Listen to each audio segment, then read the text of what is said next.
In this lecture we will learn comparison of string. Okay, तो उससे पहले हम ये देख लेते हैं कि हमारे पास एक फंक्शन है ऑड। ये क्या करता है कि ये किसी भी करेक्टर का यूनिकोड या आस्काई बोल सकते हैं या आप यूनिकोड बोल सकते हैं। हालांकि जो यूनिकोड है that is a super set of ASCII. Okay, तो उसकी आस्काई वैल्यू या यूनिकोड वैल्यू प्रिंट हो जाएगी अगर आप इसको कोई भी कैरेक्टर देते हो। ओके, इसी तरीके से हमारे पास एक फंक्शन है CHR। ओके, इसमें कोई भी कोड आप देते हो तो उसके रिगार्डिंग जो भी आपका कैरेक्टर होगा वो वैल्यू प्रिंट हो जाएगी। ठीक है, तो इसको देखते हैं रन करा के।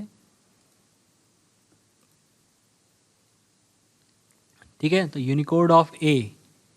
ठीक है, ए हमने इसको पास किया, तो यूनिकोड क्या है या आस्काई वैल्यू क्या है ए की, वो 65 है। ठीक है, तो इसी तरीके से जो कैरेक्टर है जो हमने दूसरे कैर फंक्शन को 65 प्रोवाइड किया, तो 65 हमने जो प्रोवाइड किया उसका कैरेक्टर क्या है, वो ए है। ठीक है, तो इसमें हम कुछ भी दे सकते हैं, जैसे सपोज करो यहाँ पे मैं दे दूँ आपका स्मॉल ए। ठीक है, और मुझे मालूम है स्मॉल ए का जो यूनिकोड होता है 97 होता है, तो मैं इसको यहाँ पे दे देता हूँ, इससे क्रॉस चेक भी हो जाएगा। ठीक है, तो ये मैसेज चेंज करना पड़ेगा यहाँ पे और इस तरह से लिखना पड़ेगा। तो ये देखिए यहाँ पे आ गया यूनिकोड ऑफ ए इज़ 97 और जिसकी 97 वैल्यू वो क्या है, ए है। ठीक है, तो ये दो फंक्शन है, बहुत काम के फंक्शन है, इन्हें हमें ध्यान रखना है। ठीक है, ऑड और CHR। ठीक है, अब आते हैं कंपैरिजन पे।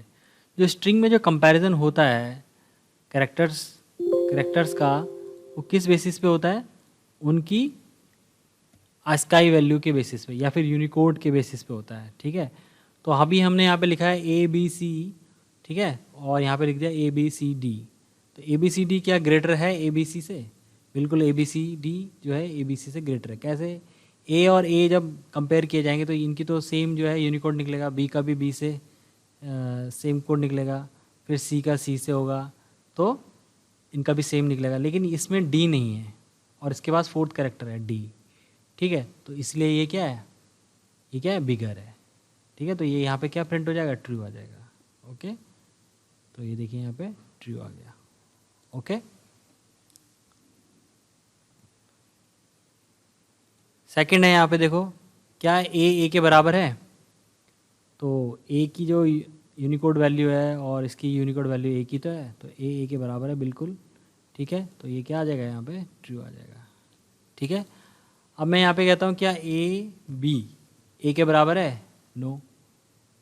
ठीक है, तो यहाँ पे क्या आ जाएगा, फॉल्स आ जाएगा, फॉल्स आ जाएगा।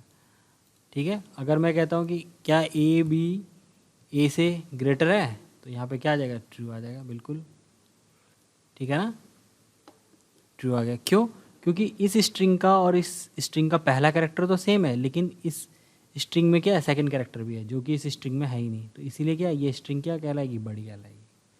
ओके, और कंपैरिजन हो रहा है किसके बेसिस पे, आस्काई वैल्यू के बेसिस पे या फिर यूनिकोड वैल्यू के बेसिस पे।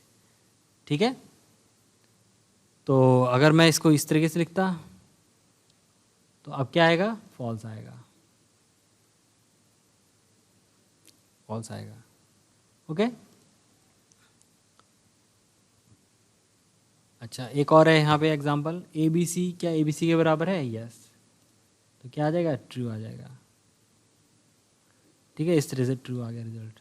ओके, और यहाँ पे ये एग्जांपल है, यहाँ पे एक A not equal to ABC, तो क्या जनरेट करेगा रिजल्ट, ट्रू जनरेट करेगा। A ABC के बराबर तो नहीं है, बिल्कुल है ना, A ABC के बराबर नहीं है। ठीक है, अब यहाँ पे एक और है, क्या A not equal to A, बिल्कुल, क्योंकि हमें मालूम है कि Python is a case sensitive language, तो वैसे भी स्मॉल ए का जो आस्काई वैल्यू या यूनिकोड वैल्यू होती है वो 97 होती है और कैपिटल ए की क्या होती है, 65 होती है, तो इसलिए ये बराबर तो हो ही नहीं सकते। ठीक है, तो ये ट्रू आ गया। ठीक है,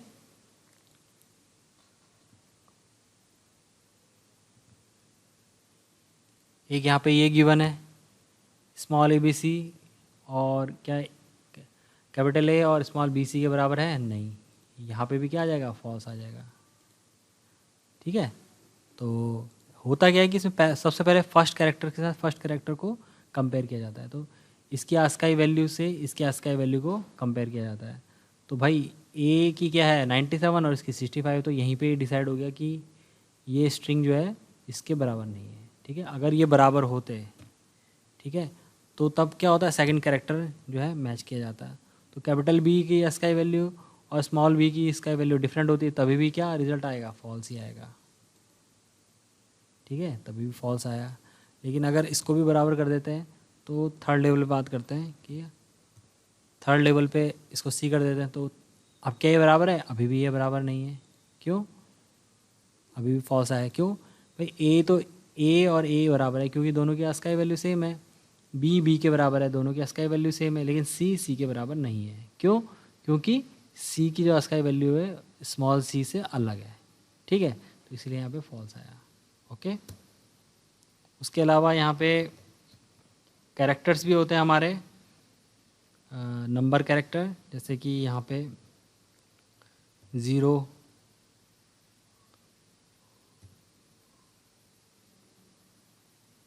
ठीक है, तो 0 क्या इसके बराबर है, बिल्कुल।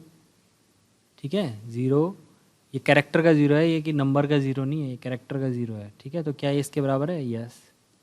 ठीक है, ये हमने स्ट्रिंग में पढ़ा है कि कुछ भी जो है सिंगल कोट में या डबल कोट में इनक्लोज्ड होगी तो वो स्ट्रिंग कहलाएगी। ठीक है, तो ये क्या है, इसके बराबर है, यस इसके बराबर है।